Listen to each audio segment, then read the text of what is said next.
Welcome to another episode of Grief Talk. Everything you want to know about grief and more. I'm your host, Fawn Solis. As an author, mentor, and bereaved mom since 2005, through guest interviews and coaching, here's where you'll always get great content that is inspiring and practical to help you heal after loss. Today's guest is Barbara With. Barbara is an international peace activist, award-winning author, composer and performer, and workshop facilitator. She has authored 6 books based on her research as a psychic channel that include Imagining Einstein, Essays on M-Theory, World Peace and the Science of Compassion, Party of 12, The Afterlife Interviews, and Einstein AL, Manifestation, Conflict Revolution, and the New Operating System.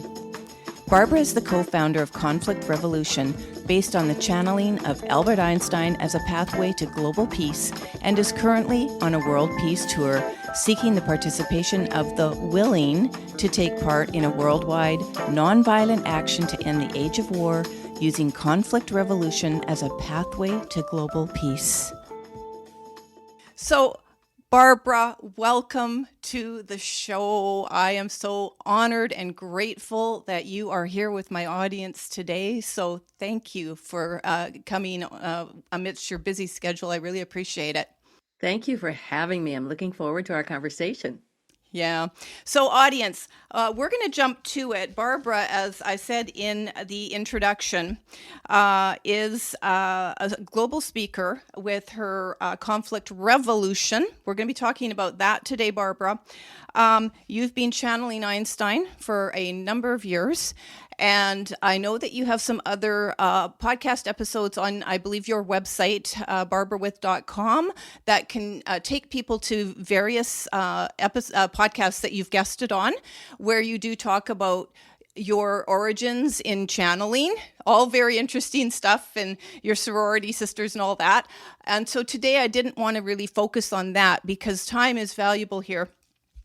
And your messages are so deep. So for you, audience, we are going to be chatting with Barbara, who is a channel of Einstein, possibly others. Barbara, do you still channel others? Well, when I started channeling Einstein, it was because of a book that I was doing called The Party of 12, The Afterlife Interviews. Yeah. So in that book, there were 12 famous dead people together, and Einstein was one of them. So yeah.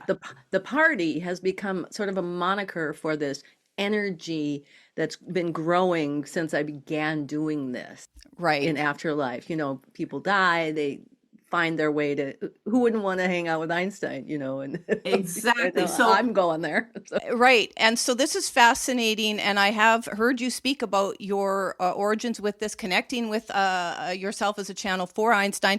I want to say right up front, you have been embraced by the scientific community for many of those messages. Have you not? Like, you have spoken with within the scientific community, and they're not poo-pooing you and going, what? As a matter of fact, they're trying to figure out some of the theories and, I don't know, calculations a little bit, aren't they? That might be the wrong word, calculations, but, Well, what Einstein has always said is what's coming through me is a theoretical picture. Mm-hmm. He wants to appeal to people who aren't scientists. Yeah. Yes. And thank you. And I'm not a scientist. I mean, I'm a musician, so it's a kind of a scientist, but I don't do mathematics or physics. Right.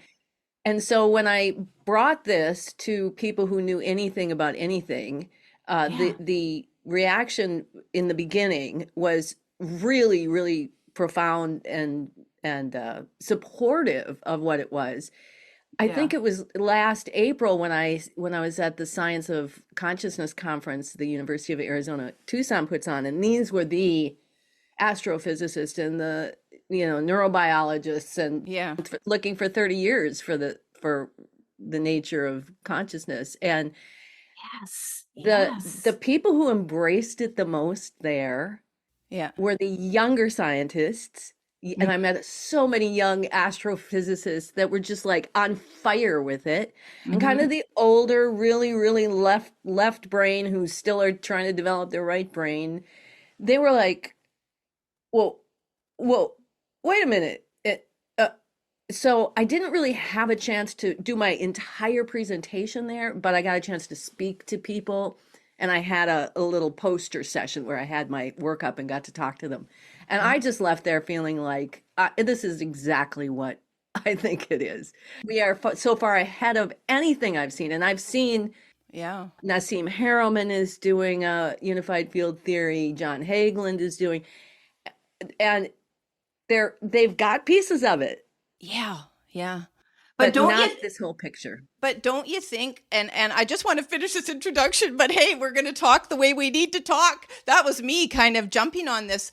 But that I want the audience to not go, huh? No, and so that's why I'm saying, audience, we're not here to prove that Barbara is a channel. That's not what we're here to do. I'm saying the work is being embraced as you've been in this decades, but I also really believe that we can only hear and absorb and actually work with information as we're ready for it on a whole bunch of different levels. So and it doesn't surprise me that it's newer, younger scientists that are embracing this for many reasons, right? They're the ones that are going to be impacting the world perhaps largely in the work you're doing. And a lot of people are doing towards peace and things like that. So let me finish the introduction. That's all on me, but hey, starting a bit early, but so audience, so we're going to talk definitely more with Barbara about, channeling Einstein.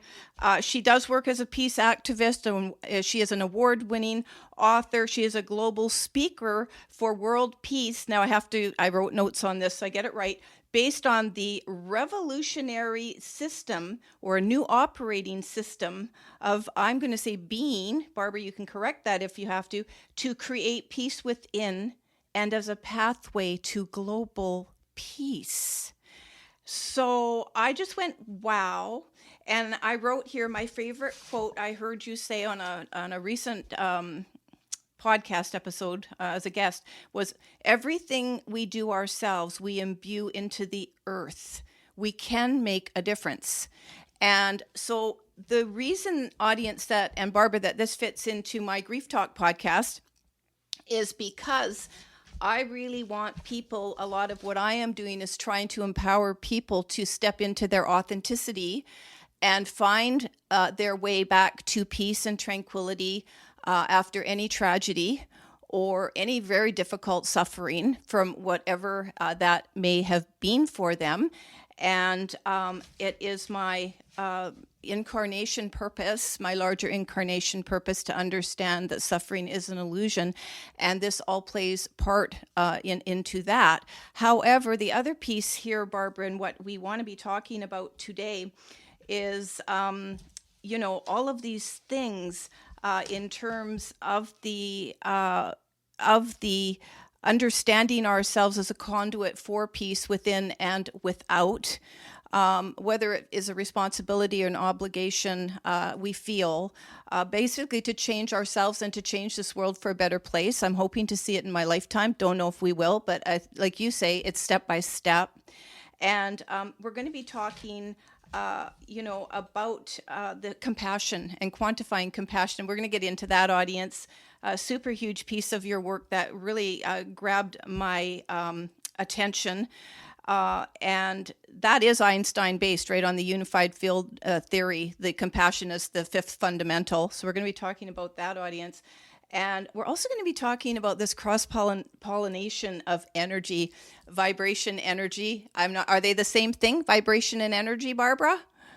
I think vibration is something energy does. Oh, okay. So we're going to be talking about that, audience, and why is it important to you, audience?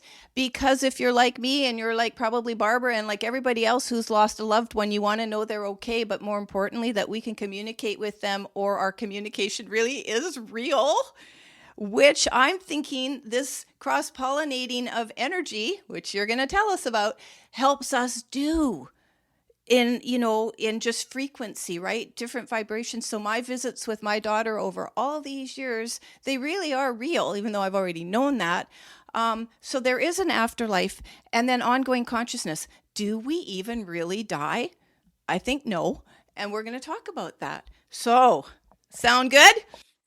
Great. Yeah. I'm ready. All right, let's go.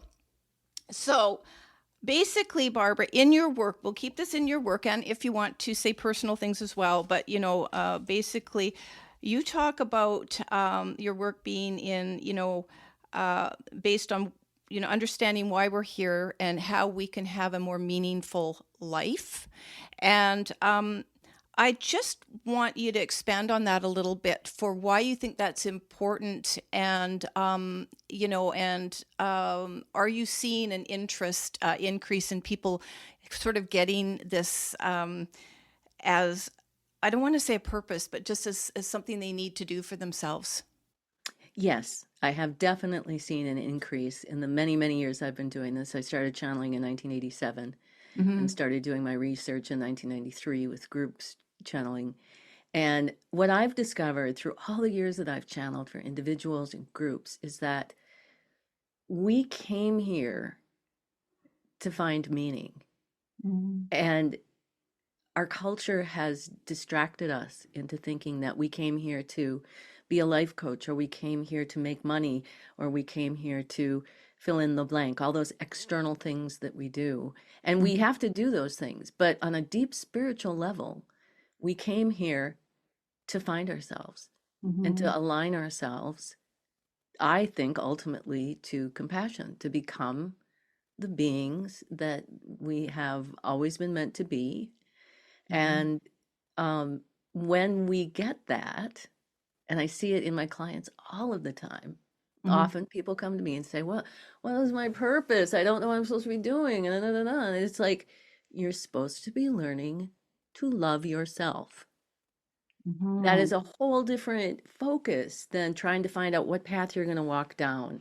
Am I going to be a shoe salesman or a psychic or a this or a that? It's how do we love ourselves no matter what is going on?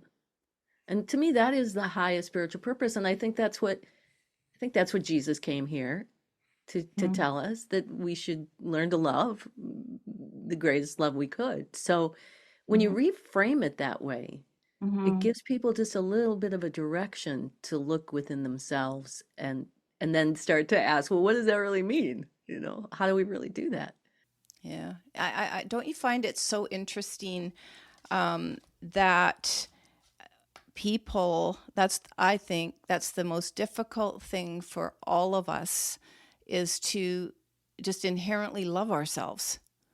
And I've been doing a lot of contemplating the last, especially the last year or two, contemplated all my life, but really this whole idea of, why is that so difficult? And did we come here? We're going to talk a little bit in this episode about our origins, but did we come here for this very purpose of just learning to love ourselves? Is that enough even? What do you think, Barbara?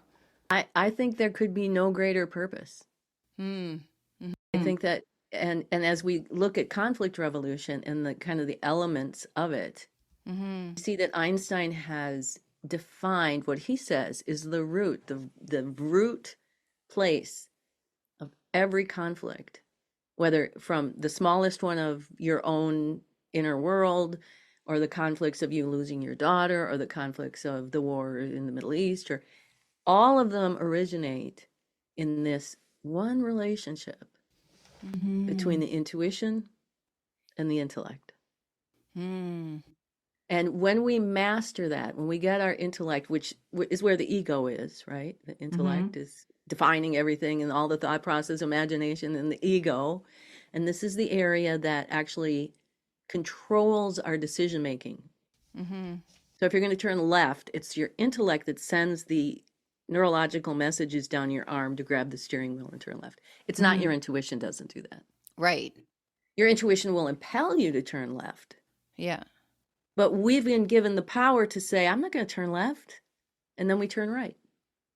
And so he says that small relationship is the biggest relationship that we can have, because intuition, as a function of compassion, the fifth fundamental force of the universe, is always impelling us to take the next step that's for the good of the whole system in that moment, starting with self. So we're not trying to figure out what's best for everybody out there. Right. It's what is what is my emotion telling me? What is my intellect telling me? And what is intuition going to tell me is going to be the next step. And then I have to choose to take it. Mm-hmm. And I think all of your listeners can relate to this, where, you say, you hear this intuitive impelling from your body, rest. And then your intellect starts saying, I can't rest. I've got to do this, and then maybe I can rest. And off you go. And 9 times out of 10, then you get sick, or your conflicts with people start to increase because you're not following your own inner God guidance. And when we do that, then we're going to be led to those things that are nurturing for us and good for us, because that's what compassion does. It impels us to do what's best for us. Okay, so I'm digesting, and you and I talked a little bit by email before, and you said, I've done this work for so many years, so I'm sitting there going, okay, I'm going to try and reframe it so we understand it. So if I ask questions and they seem absolutely silly to me, there's no stupid question, right? Silly Right. question. So I just want to go over that piece again as I'm trying to understand this. So I do get there's a relationship. So we come here, and you and I aren't trying to tell people or explain to people in an hour, the origins and why we're here necessarily, but in a large, sweeping, very simple gesture and an explanation, it is to find and love ourselves. And so I'm just wanting to clarify. So if everything is happening almost mathematically, I feel like, because it's like, if it's this and this, 1 + 1 = this, quantifying it. So if it is the relationship between ego, intellect, and intuition guiding us, which is based in compassion, is compassion intuition, or is intuition just a part of compassion? The intuition is the voice of compassion. Intuition is the voice of compassion. Okay. Because compassion does other things, right? Yes. Right? Okay. So if intuition is the voice of compassion, is that, and I probably won't be saying these things or questioning this in the words that I understand in my head, but I can't speak them. So I'm just going to say that up front. Okay. So, but is the voice of compassion, and I would say limited, and I know that's not the right word, but anyway, guiding just the individual, or can the voice of compassion in each one of us that we all have guiding and impelling us, is that what has an effect on global issues, towards global peace, things like that? Yes, it's both. It's both. Okay. It works within each of us individually. Mm-hmm. And as far as I can work it in my local universe, I influence that. You influence your local universe. So we sort of express from this voice of compassion. Is that sort of like guides our being, guides what we do, guides us to find our work. So within all of that, it guides us to find ourselves in all that we do. But the emphasis is on finding ourselves, and let the other stuff follow. Let the purpose find us. Like, would you describe it that way? Yes, very, very well put. Because once we find who we are, Right. how our operating system works, Okay. and we take an interest in participating in and mastering this operating system, Right. that's when we rudimentally change from within. So we change our whole energy field. We change our just how we function in the world. Yeah. And it's based on this inner resource, not all the external ones that culture wants us to go chasing after. Yeah. And it's a hard lesson. It is. It's a difficult lesson to get that microscopic. Yeah. And so I'm processing. And it was interesting because when I first listened to you speaking, which was about 10 days ago now, and I literally had a headache. for a few days, and it was so powerful because again we ingest and digest what we're ready for, and I just mentioned to you before the show, so it's bringing it home for me. So understanding this, but now putting it in a different context, a different way mathematically, and actually quantifying it and kind of like, oh yeah, this makes sense. This is, and all of these pieces you speak about. And that takes time to kind of like, whoa. And it was almost like I was on overload. And by the way, I didn't just listen to your episodes. And there was 2 I listened to. I took copious notes and I had to keep rewinding, okay, going back and listen again. What is she saying? What is that? What is she saying? So for you audience, I get it. We're just talking and I'm trying to think of things in my head, how I can interpret this information and understand this information and apply it to my life in my way at this stage in my life and with my experience and my background. So audience, you will be doing it your own way. And I encourage you, when Barbara speaks, go back. Like, it's not really a rewind, right? But go back in the video and listen again, because it's very powerful what you're saying, Barbara. And even if you get just an inkling of it, audience, it's a start, right? Like it's a start. It's like a little flame, a little spark that can grow into a flame and grow into a fire under your feet. But what I'm taking from what you're saying is this is just listen to the inner guidance. Listen to, I love what you say, the intuition, let it guide us. And then there's trust in all of those things that have to come into play, right? Dealing with those 5 physical senses when we are a willing participant. You still have to counter all of the 5 senses from which we, as you say, interpret the physical world as our reality, when in fact almost everything, wouldn't you say, happens in the non-physical? Well, the physical reality is only 10% of the entire operating system. Right. It's the most critical piece in the sense that it's where everything happens. It's where manifestation is taking place. But yes, there's a huge, huge system outside what we see in the physical world that's creating all this. Yeah. Exactly. I'm saying, yeah, exactly. And that's just because I heard you say it before and I know it to be true in my heart. But that is massive. We'll touch a little bit on that, but I want to move to, so if you have an individual, anyone that you comes in touch with your work, however, they come in touch with the messages you're here to deliver, the work you're here to do, and, towards change, towards peace. Would you say inner and outer peace, achieving that individually and globally, is your absolute purpose for all of this work you're doing? I would say yes, and that's a big mouthful. Yeah. Yeah, but in the larger one framework, sentence, yes. Yeah, you're here to contribute to that and teach others that, right? Like this inner outer piece, but within that, there's multiples of all other stuff going on. But if one were to say to you, or you were to say to yourself, which I have done recently, what are you really, really, really here for?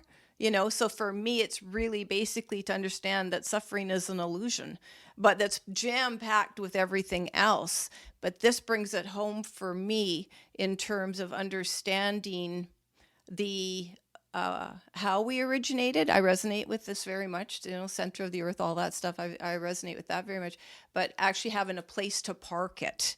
So, having a place to sort of understand the quantifying of all this stuff, it makes sense to me. But as I told you before, I still can't speak the words. It's like learning a new language, right? My goodness sakes. So I would encourage the audience just to, certainly, look at more of Barbara's work on her websites, which we'll share. It is barbarawith.com. And then you have the other one, Barbara, I'm just Synergy Alliance LLC. And I'm giving you an early start audience to these resources, because you're not going to listen to this information just once or 10 or even 100 times and go, yeah, I nailed it. I think this is something we have to learn to live with, like to live with this and understand it, and just have it digest, and whatever a person has to do. Is there anything you want to just add to that, Barbara? When people are hearing this sort of for the first time, or like I said, a newbie to it, and like myself, and kind of you intuitively know it's right. But do you just give yourself a lifetime just to sort of refine the information? And it's interesting, that question, because I'm preparing some content for I'm creating some membership levels so that people can support the work. And then I want to get into my archives, because I've got years and years and years of archives. Yeah. So I picked some work I did in 2014. Yeah. And I was editing the videos, and I laughed because I was saying in 2014 that I often wonder, why do we, in the channeling, why do we repeat the same stuff? Like, it's not, this week, I mean, I can cover different topics. Of course. Really, it's this repetitive, and this was 10 years ago. Yeah. And the answer was, because what we're doing with this information is so revolutionary. Mm-hmm. And it's such a microcosmic work, intricate inner work. And we're changing the whole operating system. For thousands and thousands and thousands and thousands of years, people have had the fear-based operating system. Mm-hmm. So now we're trying to install the compassion-based operating system, which is where you listen to your intuition and your intellect does what it tells you.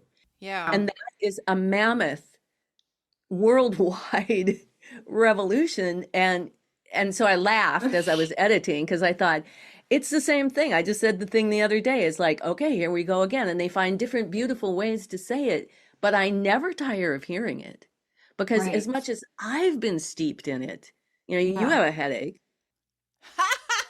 I'm taking in that much information. Yeah. I have had to adapt and adopt to holding all of this information for all of these years. And now I can pretty much stand in front of a room without any notes and just explain to you how matter manifests and how consciousness becomes, the universe.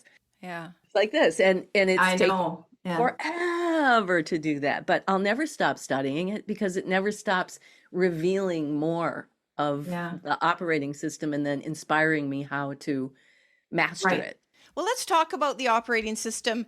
As I really hesitate to say high level, but I will say, just let's talk about the operating system, because we could be here for 8 hours and talk about the operating system, and we can't do that, obviously. So let's just talk about what we are moving from to a compassion-based operating system. That I can remember, compassion-based operating system.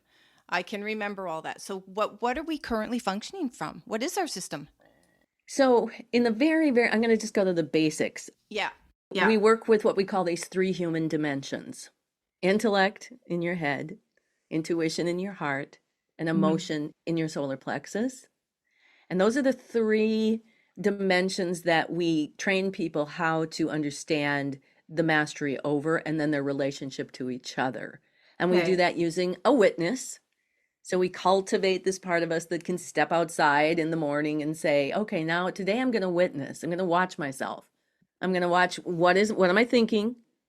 Mm-hmm. What am I feeling? Mm-hmm. And what is intuition impelling me to do about any of it? So the old system is that an emotion would come up like fear, and intuition would say something probably simple like breathe or step away, or it's always a small statement about that moment. Mm-hmm. It's not to solve every problem in the world intuitively. It's, what are we going to do in this moment? And it gets to the intellect, and this is what I was saying. The intellect has the power to say, I'm not gonna stand here and breathe. It's him. He made me feel bad. He did it. Now he's gotta pay, now I have to negotiate with him because my fear was triggered by him. And then you have to go into the negotiations with the drama, and you have to, talk respectfully, and all those things are good. Yeah. But that doesn't get to the root of the conflict. Right. Because by the time the conflict manifests in the lens of physical world, Yeah. it's already happening in those three human dimensions that are in the non-physical. So I just want to jump in really quickly here. So that's, again, coming from the intellect, ego, outside of ourselves, where we're guided to, and I don't know if this is brain based, like if you say like where an operating system, I understand that operating system, but where it kind of originates, if it originates from the energy. The operating system? Yeah, where does this operating system originate? You know what I'm saying? If you can answer that, because it would make me kind of go, well, wait a minute. If we're changing to and I have to keep looking at this, but the compassion-based operating system, right? The fifth fundamental, intuition, driving you, guiding us, all this inner love, peace, finding ourselves, etc.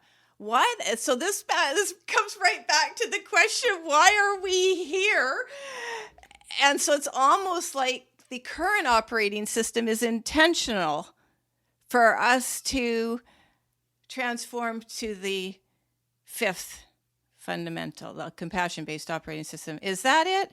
Is that it? Well, it is. It's the current, the fear-based operating system, I believe, was created so that we would exercise our power to transcend it. Because you don't win a marathon by sitting around thinking about running.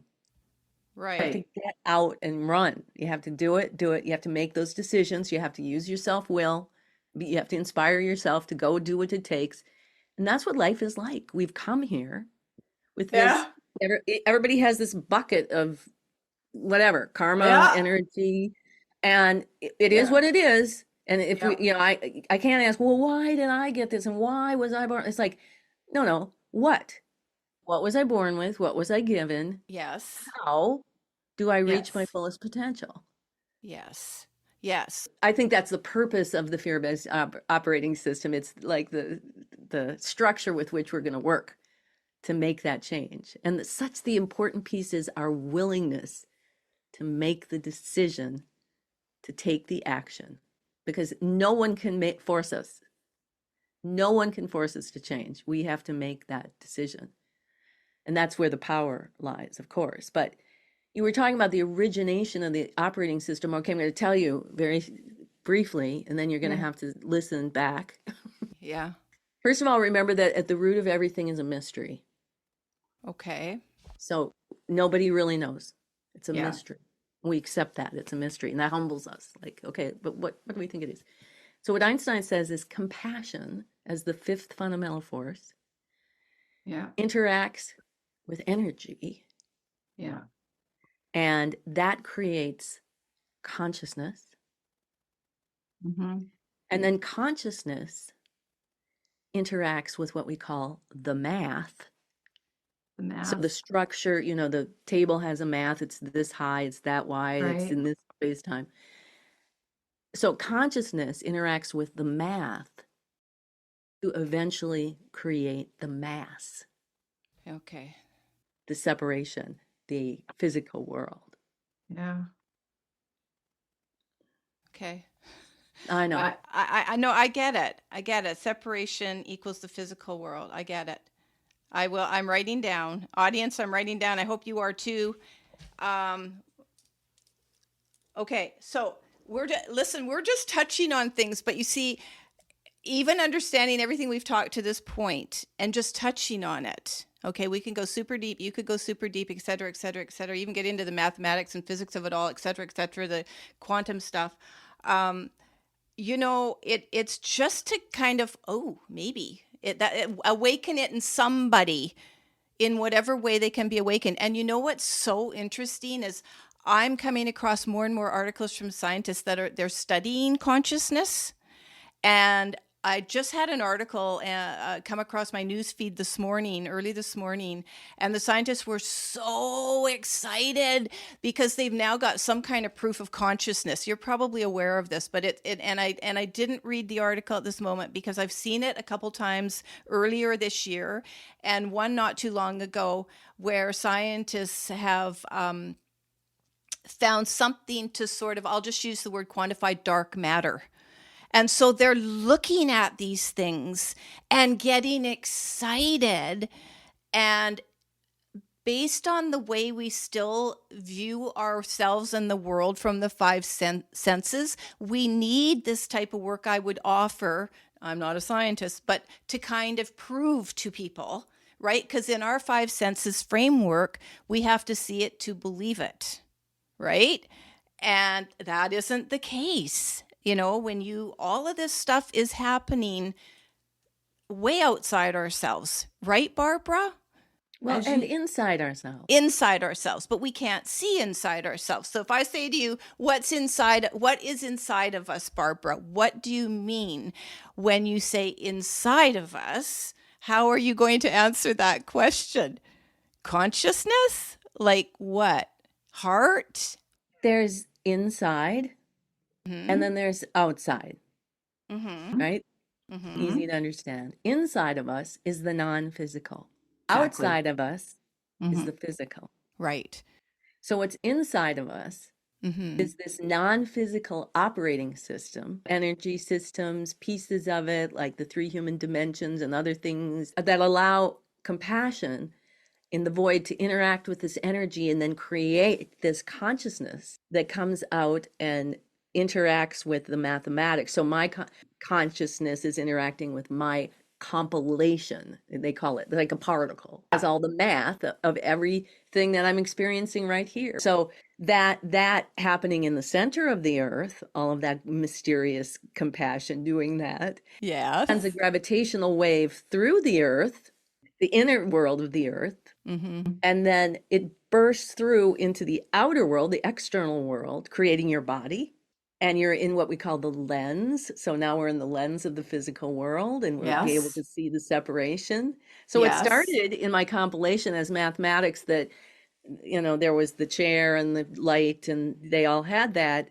This incredible process of moving up this gravitational wave as everything starts to separate Yeah. and get ready to be perceived, where we then, in our bodies, we project it, right? Yeah.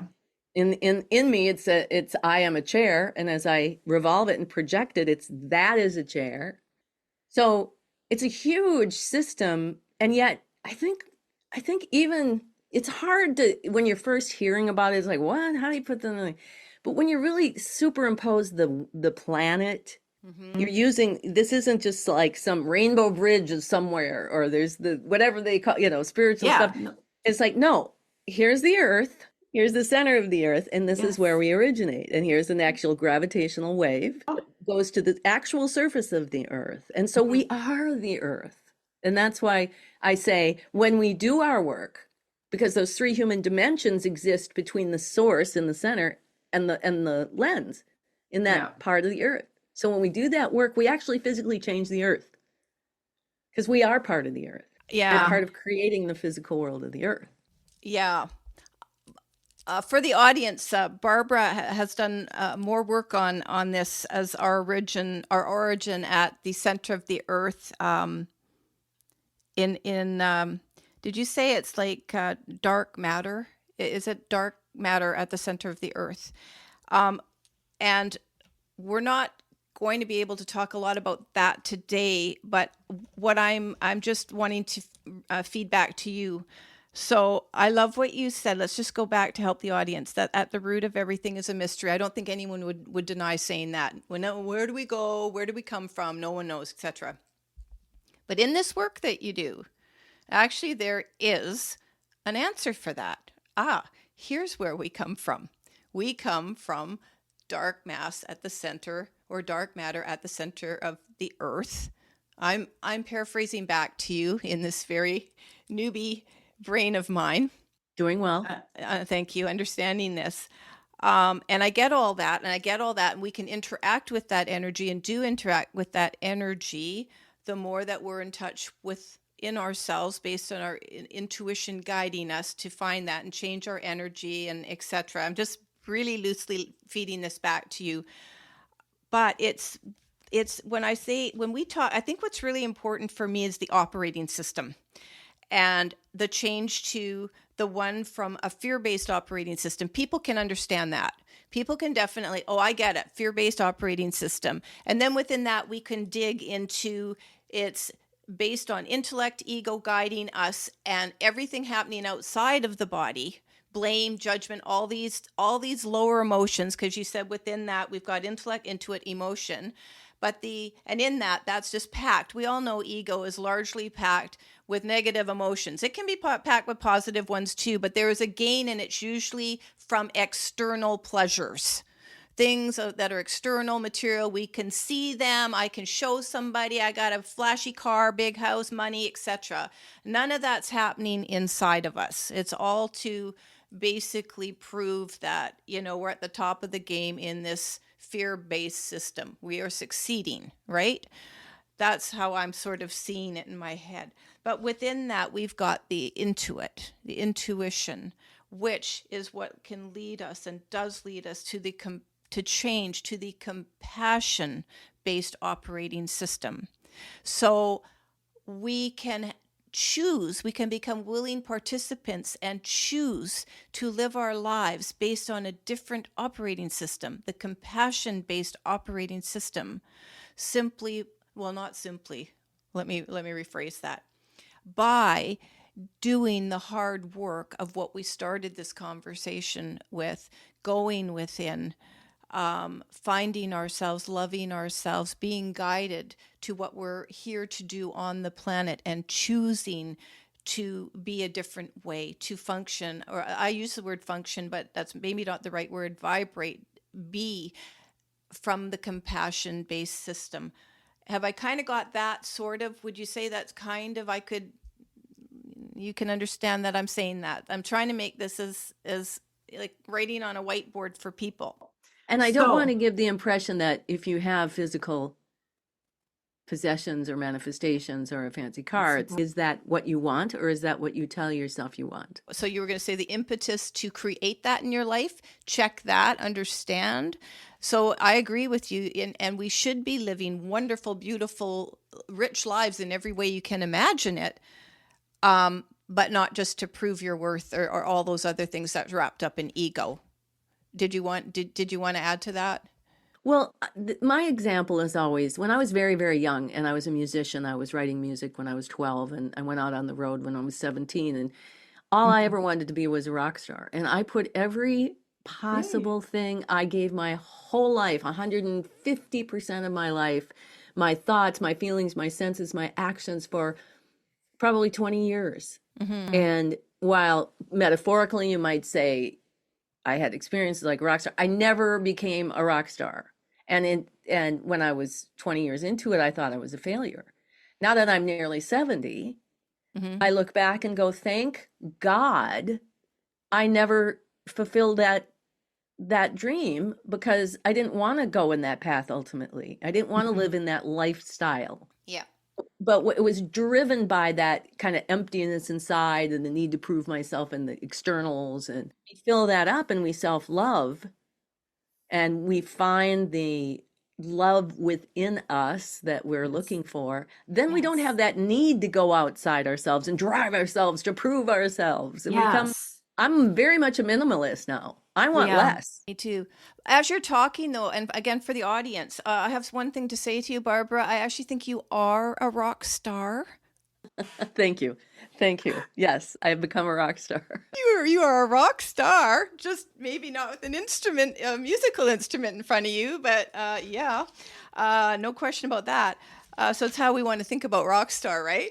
But the other thing I wanted to say about this this fear-based operating system that we are here. So if I go right back to what you basically said a little bit earlier, And when you said, we came here to find meaning, there's no greater purpose. Okay, so tie this in. So we come here to find purpose, audience. No greater purpose than to find meaning, I should say. And I agree with that, Barbara, 100%. And I think most people would. And I think most people do want just peace and ease in their lives. Comfort, we do. No, I don't think there's very many of us here that are happy with, war and strife, in the world. You look at the world and it's such a gorgeous planet. That's, and I sometimes just sit here and go like, I live in Vancouver Island, right? And I'm like, are you kidding me? Like everywhere you look here, it's absolutely exquisitely beautiful, as are many places in the world. Why do people want to destroy this? Why? Why do they have to, live with this, barbarism and all this other stuff? But putting that in the context of what you said earlier also, it's really about us taking an interest in mastering the operating system, mastering that transition to compassion-based operating system. I think for me, that's what is going to be one of my absolute key takeaways from our talk. I mean, there'll be others, but right now, as I'm listening and trying to help people think about this, it's our willingness to just want to be better and be different and be these wonderful, loving beings that I think is our ultimate goal. Not our ultimate goal, sorry, our ultimate state. I've often called it as sort of our ultimate state and just a return to that. But what your work does is it gives the actual, almost like rules to the game. And as you were talking before you were talking about the root of everything is a mystery. And then you were talking about compassion relates to energy. I put little arrows, so I need the right word, but compassion, it moves to energy. Moves to is probably the wrong word, right? So we talked about, you went compassion, energy, consciousness, to the math, to structure, which creates the mass, which is then, the separation as represented by the current physical world. Yes. But what would be the right word when we talk about, instead of my little arrow going right, what's that word? I think compassion impels to become consciousness. That's the word I want.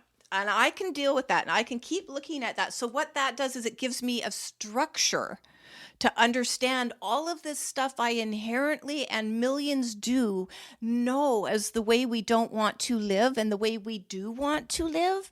That gives the structure and almost like a mathematical equation, right? And there probably is one for it, right? There is one for it.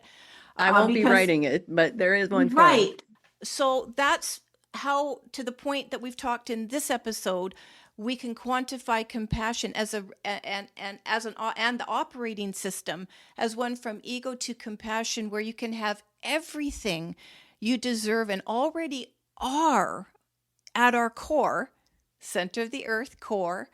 And it's just up to us whether we want to be willing enough to participate in transforming that.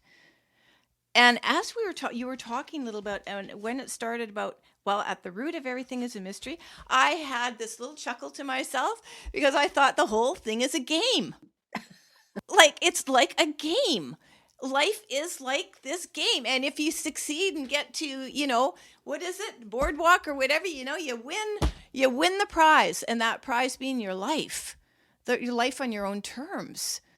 Yeah. And nothing has to be a disappointment, because we're following the guidance from the intuition. That's how I'm processing in my brain, Barbara, and, sort of saying it back to you in a way that I'm hoping somebody else, audience, can also resonate with and go, oh, okay, so it's complicated, but not really that complicated, because we don't have to go and sit there and figure out the formulas. Well, as one of my scientist friends said, people don't have to describe to you how the lawnmower works to cut the grass. They just have to know how to start the lawnmower. Cut the grass. Yeah. And yeah. I have two different ways of approaching this. One is for the amateur physicists who love to hear all the unified field theory and how it works and how, me explaining how matter is manifest. And then I have the really simple, down and clean, I was going to say dirty, but just simple process of conflict resolution. Just really, really simple.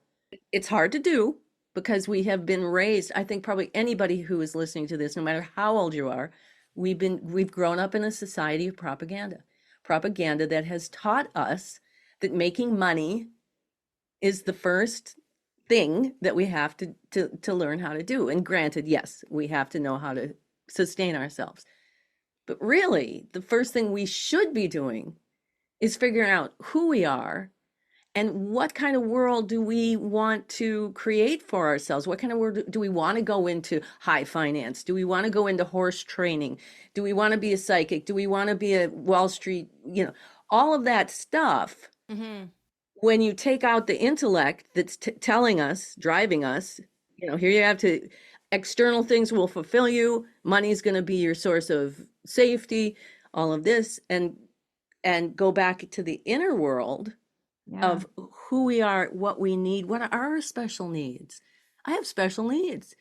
And they're not special needs any different than your special needs. You have your special needs for what you've been through. What are they? Do you even know what your needs are? And those simple questions that people can ask, like, what do I need? What do you need spiritually? What do you need physically? What do you need emotionally? What do you need intellectually? Some people need great intellectual stimulation. Other people need to step back. We need to know ourselves. Yeah. And as you're talking, I was sitting here thinking two things. One, our needs obviously can change and do change. So it's to be aware of this at all times. Very, very intuitive to our inner being, our inner state. I just kind of use that word right now. Second of all, you can change the rules of the game. That's what kind of came to me. I can change the rules of the game because following up on what you were saying, and this conversation is going a little bit different than I thought it was going to go, because I thought we were going to stay way more in all of this other stuff, quantifying stuff. But we're saying what we need to say in a way that needs to be said for those to hear it and digest it in the way that they need to. And that includes myself, okay, by the way. But I'm just want to reiterate the focus in this conversation today, Barbara, is on compassion. People switching to an understanding of all that we've just talked about and that I won't repeat. But a couple of things that's so interesting, and I'll ask you about them just for your sort of opinion, or if you have any information or any messages you've channeled on this. A couple years ago, 2-3 maybe years ago, from a psychiatry community who works in trauma. They were talking about compassion, and that from at least the human brain, we're not really fully equipped. Okay, this is what I want to say to you. The brain is not fully equipped to express compassion in the way that we could fully experience it. So I remember that, and because at the same time, a lot of the work in psychiatry at that time, and maybe today too, is turning more to compassion-based therapy. Interesting, hey? So, but when we talk in human terms about compassion, we're talking about being kinder, being more empathetic, generally more empathetic, and putting yourself in the shoes of somebody else, just kind, right? Empathy, kind. There might be another one or two, but that's what they were, sort of looking at. But they were talking about with the reptilian brain being still just not developed enough, that where compassion lies in the brain, it wouldn't allow us to fully experience it. I'm just trying to process in my head here, because the question, I guess, would be to you, just for your opinion, is the more we can switch ourselves, transform ourselves to function from the compassion-based operating system. And folks, keep in mind, there's mathematics to the operating system. It's quantifiable. And this is where the work of Einstein in his unified field theory had compassion as the fifth fundamental. And I want to touch on that very briefly, just so people can understand. We're not just talking about this. You're certainly not talking. This is why I'm saying you've put this into a quantifiable, reality for me, even if I don't fully understand it, like most people don't. As we move to the compassion-based operating system, do you think it would change our brain then if scientists talking about and studying the brain say where compassion lies, which of course nobody could measure, right? It doesn't allow us yet to fully function as compassionate beings. Well, I think there's some truth to that statement that the I will call it the intellect as opposed to the brain. Okay. Compassion originates in the brain. It originates in the center of the planet. In consciousness? Yes. Consciousness? Yeah. So compassion interacts Okay. with energy to create the consciousness, There we what we're go. made of. So, Interacts. but what they're getting at, I think, is what Yeah. prevents us from living this compassion aligned to compassion is in the intellect, because the ego has been given the power, mysteriously, why, I don't know, to say no to intuition, which is the voice of compassion. Let me rephrase that. Okay. Ego has been given the power to say no to compassion. Okay. Making the game harder. Yes. But that's why when we master it, the scientists are going, well, maybe it's an evolutionary thing that's not, 200 years down the pike, the brain will have evolved enough to receive compassion. No, when we do this work, we're evolving our brains. Yeah. We're aligning our brains to compassion Yeah. in the form of intuition, Yeah. creating a whole new way to operate. So the key for me is understanding compassion does not lie in the brain. Got nothing to do with my brain. It lies in consciousness. And the scientists will now try and prove where consciousness lies. I remember the work of Deepak Chopra years ago and others trying to, I will say, measure consciousness, but more than that, prove consciousness is everywhere. And they did in through different experiments with different, people in different rooms and, stuff like, you know what I mean? Yeah, I do, but I'm not a scientist either. No. But that type of thing, when scientists are still trying to study and prove and things like that, and if they're still doing it within the five senses framework, we're still going to be very limited in our understanding of what it is. So you're helping me break free of that and understand, no, it's not there. The consciousness is simply that whole thing at the center of the earth, the waves. So should we think of consciousness as energy, waves, vibration? Are they all the same thing?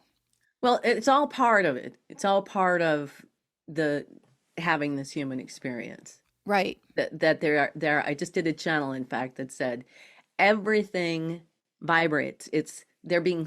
All the objects in the world vibrate. They're being sung to life by compassion.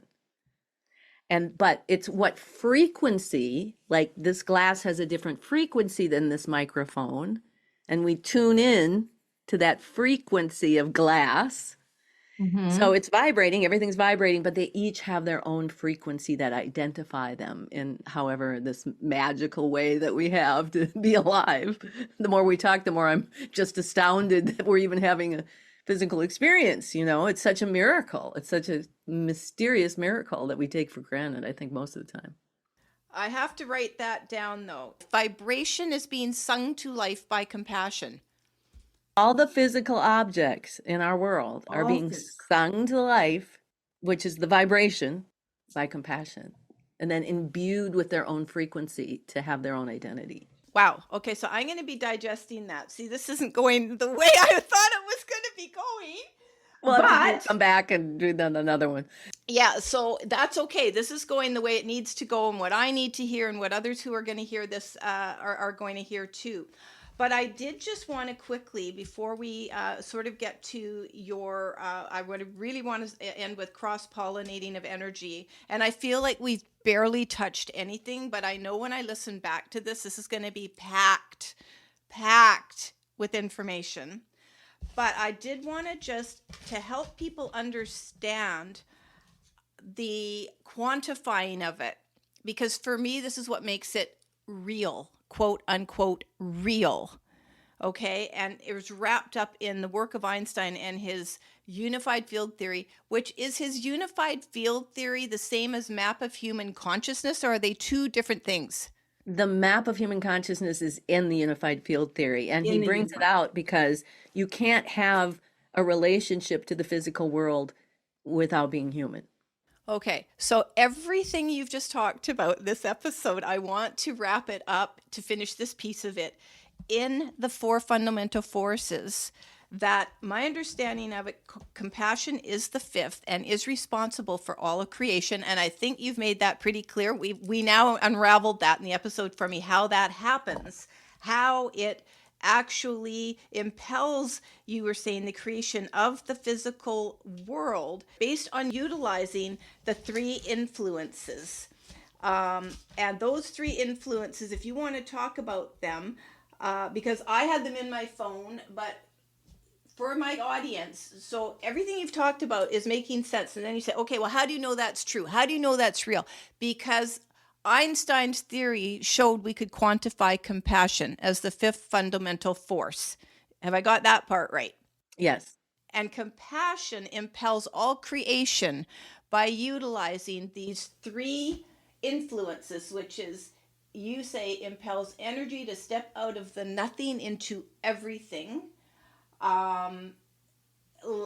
That surrounds all mathematics taking place, operating like a black hole in the center of the earth. So again, I think we talked about that a little bit earlier, about the origin of us and how you explained it, which I'm going to have to go back and listen to many times. But then the other two influences, aligning us to our true north, and third, imbues all energy with the deep understanding that we're all one being. And the reason, if you just want to sum any of that up for both me and the audience, is to really understand everything that you've talked about to this point in this episode. And we talked almost always all about compassion, but the two operating systems, let's keep it in that frame, because that's easy for people to understand. Fear-based, compassion-based. How do I want to operate? So these influences, that's what was quantified. And is this what Einstein sort of left the scientific world to ponder? Compassion as the fifth fundamental force? Or did he have it all mapped out and nobody really understands it? Before he died? Right. No, before he died. No, he had absolutely no idea before he died. No idea that Oh. compassion was the fifth fundamental force of the universe. Because when he got into Afterlife and started to figure out how everything worked, he realized that compassion, Einstein loved the compass. Yeah. I didn't know that, but In real life, when he was a kid, that was what inspired him. So compassion, if you take the root of it, the compass that Yeah. draws circles, right? Yeah. There's a compass Yeah. that draws circles. So that's creates this electromagnetic domain of our compilation, this circular particle that becomes us. That's Okay. what compassion does. It creates this circle. Okay. Then it'll, like a compass that aligns us to true north. It Right. aligns that circle with the true north of the earth. yes. So because we're in the center of the planet now. So Yeah. we're all on the same map. Yes. We all have the same latitude, Yes. longitude, all that time, Yes. space. Yes. And the third thing of it, imbuing us with this intrinsic knowledge that we're really just one Right. force, Right. is what gives compassion the impetus as the voice of intuition to tell Yeah. us the next step for the good of the whole, because we intrinsically know underneath Yes. our intellect Yeah. all of this, and then it gets into the intellect, and this is where all the trouble starts. Right. Until it doesn't, because we understand.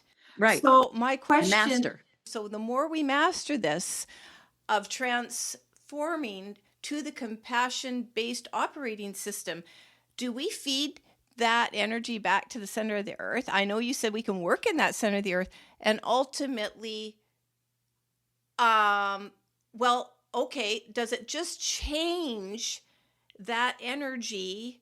Well, certainly within us and all those presumably we touch, but also is it shifting the energy in the center of the earth, the more of us that do this? Absolutely. Absolutely. Because when that gravitational wave leaves the center of the planet, makes Right. its way up and creates the lens, it Yeah. keeps going.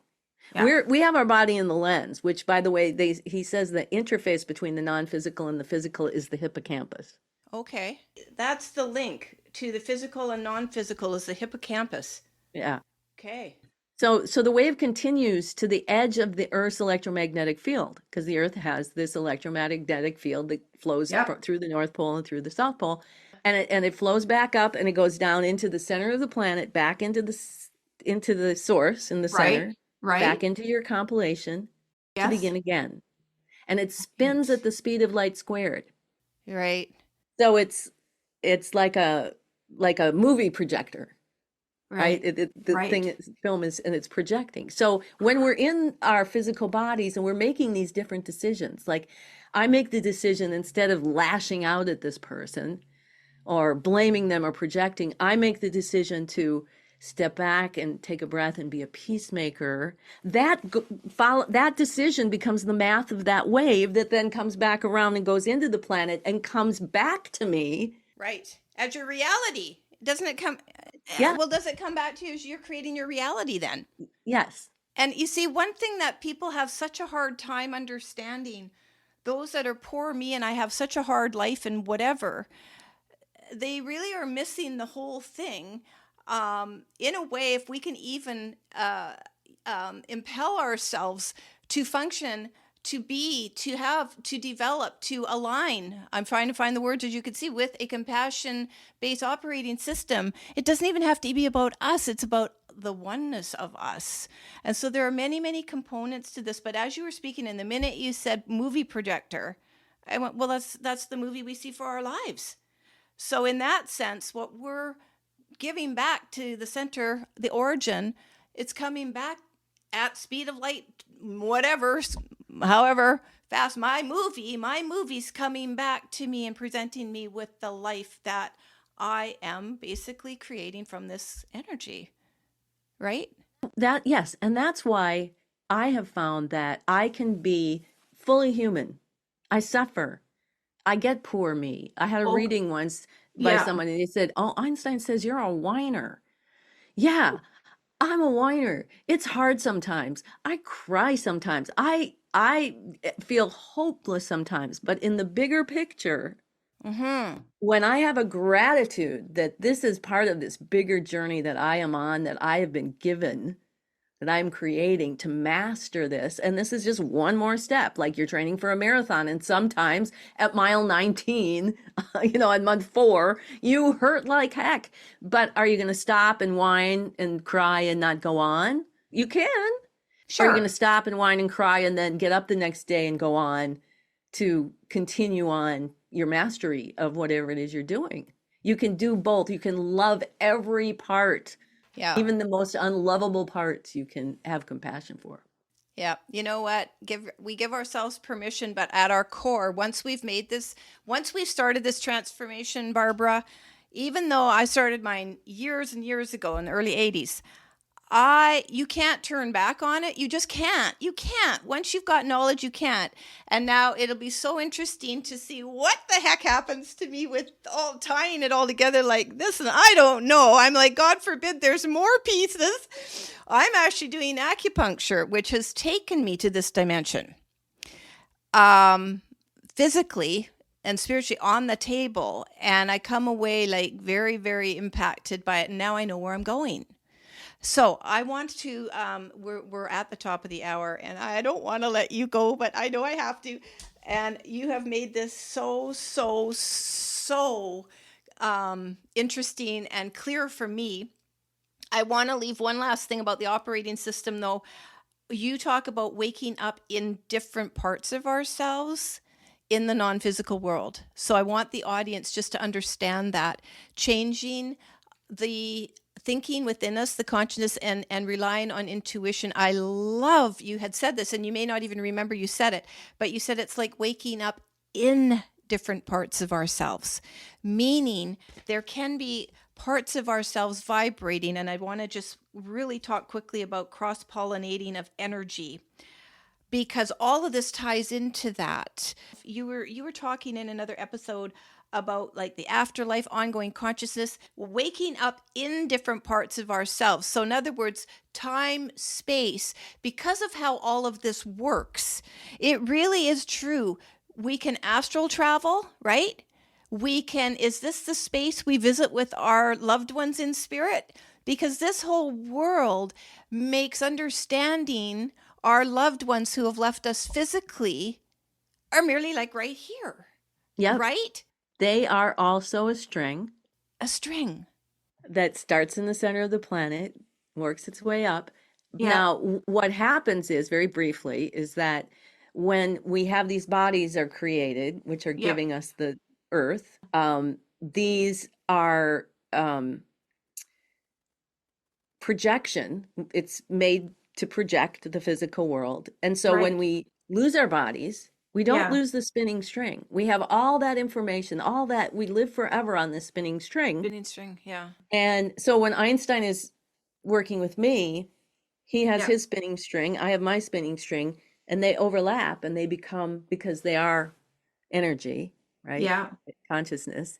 It becomes, and then he can come up through me, use my voice, use my 3 human dimensions. So your daughter is here, and she's dark matter is what she is, because she doesn't have a physical body with which to turn it into light, you know. Do you need a physical body to turn energy or matter into light, though? Because what you just said, if you say to me, and you did say to me, our loved ones, well, let me rephrase this to you. So our loved ones who have gone in spirit are dark matter again. They're dark matter because that is the place of our origin. Yes. That's the place of so people can, people think of dark as bad, right? So Yes, I just, no. yeah.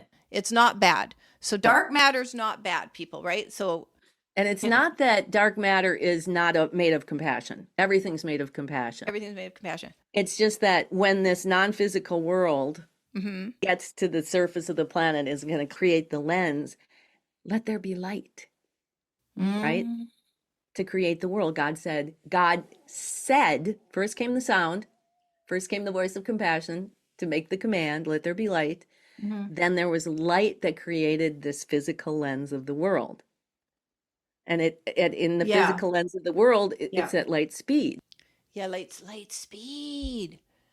When it's the gravitational wave, it's the speed of light squared that's spinning and spinning and spinning, and then it slows down, let there be light. Creates mass. The mass, which is the projection of the mathematics. Yeah.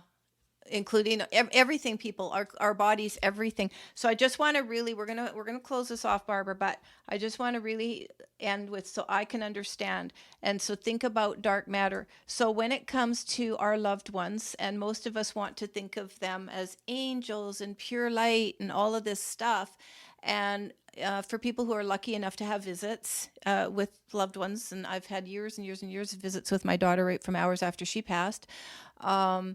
I want to be able to have a different relationship to thinking about our loved ones no longer in physical form. And I'm not super comfortable yet with going, oh, well, they're dark matter. So we're saying this here, and I could just go, oh my God, like they're going to, what? Well, maybe it's that they're traveling at the speed of light squared. Their energy is vibrating at the speed of light squared, and without anything to slow them down into the light squared, we can communicate with them in that state, because they have this. The thing about dark matter, just quickly, is that the thing about dark matter is you can't see anything in it, but you see the shapes of by the gravitational waves that are being reflected off it. So you see the shape. It's why there's like the ghostly shapes of people. So why have we been conditioned to be so afraid of dark holes, dark matter, dark space? It's the way, partly religions, have had to separate the dark evil stuff from the light good stuff, and the fear-based operating system. Dark and light. Okay. We wouldn't have beautiful paintings without dark and light. So it's the same with emotion, we wouldn't have the full breadth of creation without anger and sadness and despair. Yeah. So audience, please rethink dark matter. But Barbara, I will take with me, our loved ones are vibrating at the speed of light squared. And we can't even really comprehend that, until we do it ourselves. And so gravity, you can't see it. You can't know where it originates, but It's there. Back to origination, and we can see them any way we want to. And they do appear to us because of this whole time space slowing the vibration down. Is that how they can appear to us in form and stuff like that? When we meet each other, and so when people have sort of dream visit, astral visit, we can now understand that as the vibration of consciousness from both of us, living, physical and non-physical, coming and meeting at a point. If your daughter is sharing your gravitational wave, Oh, it's coming up into you, oh, and she's planting that information that you're then projecting out, whether you see it as her form. I see it in very different ways, when I talk to Yeah. people who've passed on. Yeah. But it all comes up, and then we project it out however it's being expressed. So she's Interesting. slowing down a bit through your body. yeah. Well, I've been an angel channel since 2006. So working with this anyway, and not really fully understanding, but I would think the angelic realm was sort of the same idea, right? Just anything we channel, just the same idea. Your parties, party of 12, and probably counting, probably more. There was quite a few more now. Listen, Barbara, this has been absolutely amazing, amazing, amazing, and the time has just flown by. And I know we can't keep going, but I know that I asked for your key takeaway, and do you have a key takeaway that you want to leave people? I know you talk about doing the inner work, and self-mastery is essential for world peace. Do you want to just elaborate a little bit on that, or leave people with anything else? When you get up in the morning, if you really want to do this work, if you really want to learn about yourself, start this way. Set your intention after your prayer of gratitude. Thank you for another day of life, whatever. Yeah. Yeah. Set your intention that you're going to cultivate for yourself a witness of yourself. And that you're going to go about the day, and as much as you can draw attention to this intention that you're going to watch yourself throughout the day. What are you thinking? What are you feeling? What is intuition telling you in any moment? So you're in line at the supermarket, and somebody in the express line has way too many articles, and you start making the puffing sounds with your mouth, Stop, witness yourself, and separate those things. What are you thinking? You're thinking this woman is inconsiderate, blah, blah, blah. What are you feeling? I'm feeling anger. What would intuition tell you to do in this moment? And you will see where all the conflicts arise, because your intellect will say, well, nothing, I know everything. And blah, blah, blah, blah. You should witness to master that and say, listen, mind, slow down a bit, quiet yourself down, take a breath. Yeah. What should I do? Be kind. Can you be kind when you have anger in you? This is the whole work of conflict revolution that we do. So I'll leave you with that. Yeah. I was going to turn to your resources absolutely next. So we've already mentioned the websites, but I'll mention them again: synergyalliance.llc and barbarawith.com. Through your conflict revolution work you're doing, do you want to just explain how people can work with you, Barbara, or attend one of your speaking events? Well, you can go to barbarawith.com and find all of my offerings there. Right now, I'm doing a meditation study group on Wednesdays, but I'm going to be offering some how to channel courses, and also some little bit longer term conflict revolution study groups. When we get into next year, I've got kind of this whole shift going in this construction of my own processes or structures and how I do things. But and then you can always hire me for a reading. And if anybody who's listening wants to reach out to me and say, I heard you on Bond's podcast, I will give them the cost of a half-hour reading, and then they'll go for an hour. Oh, very nice. Very nice. And then I do one-on-one coaching with conflict revolution. There's a lot of stuff. And I have a lot of free stuff that you can learn on your own. Yeah. Are you doing I didn't want to skip over conflict revolution because it's very important, but a lot of what we talked about today is conflict revolution. It was was it born from your channeling Einstein? It was actually born from channeling the angels with the psychic sorority, and they gave us the process to work on conflicts, and then we had conflicts amongst us. Oh, yeah. I remember reading, so you had to sort of go through it. And so through conflict revolution, do you actually have speaking events around the world on it, or is conflict revolution they sign up, can take study with you with privately in courses, or how do people participate in that part of your work? Yes, you can sign up to do the course. I'm just finishing up my downloadable course of Oh, nice. everything that we've talked about with videos of all the creation and all of that, and then conflict resolution. And I'm working also on a much simpler one, just sort of the down and clean version of it that you can download.